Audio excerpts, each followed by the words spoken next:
Hello, and welcome to World War II History and Stories with Ron May. Last week I shared with you how I got started writing veteran stories a decade ago. In today's episode, I'll introduce you to my book series and tell you a little bit about each of the 3 volumes. Here are the covers to the 3 books that I have written. Each volume is a self-contained unit of individual stories from veterans in the different theaters of combat in World War II. So while there's volume 1, 2, and 3, you certainly don't need to read the volumes in that sequence. You can start with any volume and go to the others when you wish.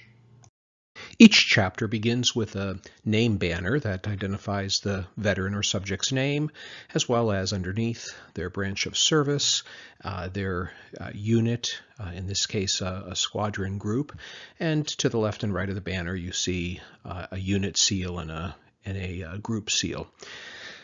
Underneath the name banner is the title and the subtitle, which is a carryover from my having written articles about each of the veteran stories, and so titles and subtitles were a part of those articles, and I kept that format for each of the chapters.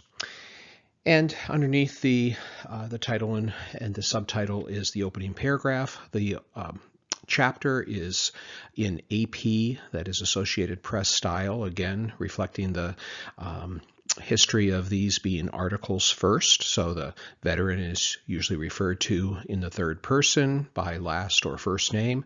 The opening paragraph is kind of telling the main theme of the story and showing how the veteran relates to that theme. Each story includes a little bit about the veteran or civilian subject's early life and life after the war. So early life would be place of birth and family of background, high school, whether they had any jobs prior to getting into the military. Life after the war often includes marriage and children, careers, hobbies, faith life, and other things that pertain to the long chapter of life following their military service. Certainly the bulk of the story is about the veterans' service during the war. This includes their military training, so I try to cover what that training was like for them, and then their time of combat experience in Europe, Pacific, or the Central or China, Burma, India theaters.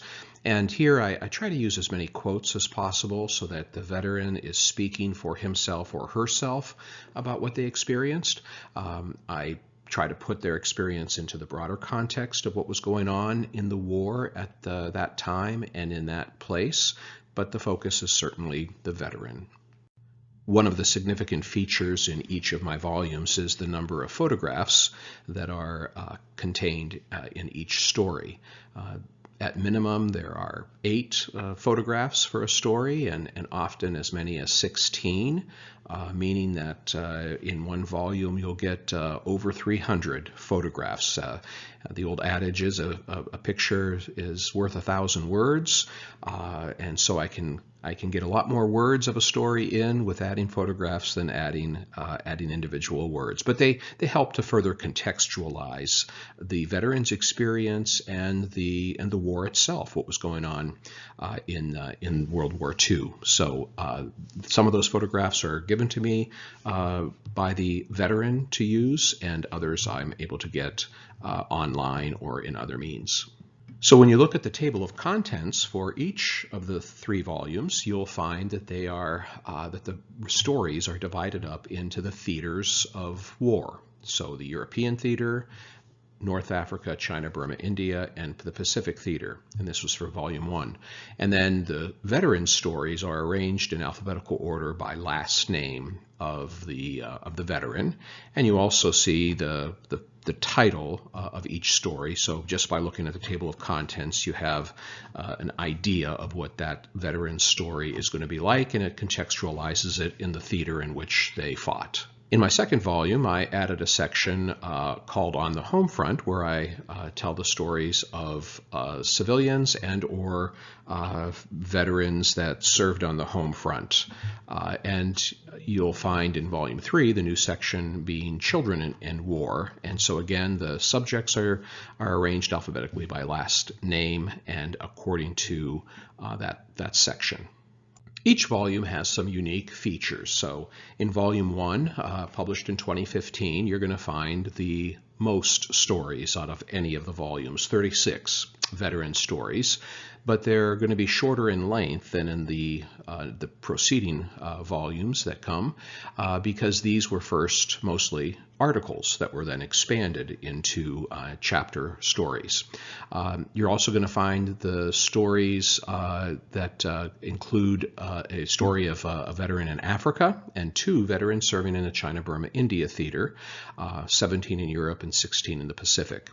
This volume also has a connection to the Indy Honor Flight in that many of the veterans were identified as World War II veterans while I was volunteering for that organization. And so the stories have pictures of them coming back from their honor flight during the Welcome Home ceremony, and donations of $1 for each book sold go to supporting Indy Honor Flight today. Volume 2 was published in 2018. It has 10 fewer stories than Volume 1, so 26, but the stories are longer because by this point in my writing career I knew that I was writing for books and not just as articles for a newspaper. Here, the subjects tend to be more from the retirement community where I serve as chaplain, Hoosier Village in Zionsville. Here also is the first time that I include women's service auxiliary stories, so story of a whack, a wave, a spar. I add a new section in this volume on the home front where we hear stories of a Rosie the Riveter and of a wife of a farmer and her experiences with her brother and her brother-in-law being off at war. Volume 3 is my newest volume. It is at the printer right now, so we'll have a published date of 2022. There will be 25 stories in this volume, most of them veteran, but some civilian stories as well. 3 of the stories are of veterans that died before I could interview them, and so they kind of provide a unique experience in kind of resurrecting the stories, and I'll have a separate episode about those stories and how I was blessed to recreate them. As with the second volume, there's on the home front section of people who served at home. And in this third volume, there is the new section, Children and War, 5 stories of people who grew up during the war and had experiences of the war as children. So one woman escaping from Poland, one that was escaping from war-torn Yugoslavia, one growing up in London during the Blitz, one that was at Pearl Harbor during the attack at Pearl Harbor, and then one that was a Japanese American who experienced the Japanese internment. So that's a new section for Volume 3. Another feature to Volume 3 is the scholarly discipline of the use of footnotes and sources. Footnotes appear at the bottom of the page in which they appear in the stories, and the sources are noted at the end of each chapter. It's very easy to order any of my books, although right now it's still just the 2 volumes since I am awaiting the 3rd volume from the printer.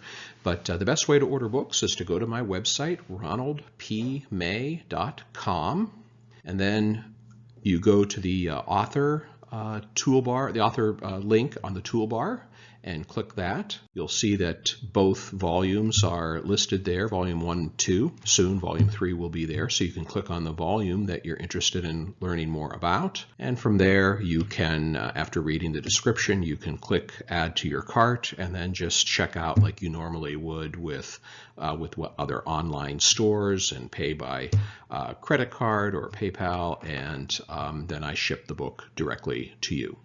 So that's a little bit about my books and how to order them. Join me next week as I share briefly about the process of self-publishing these books. Thanks for tuning in.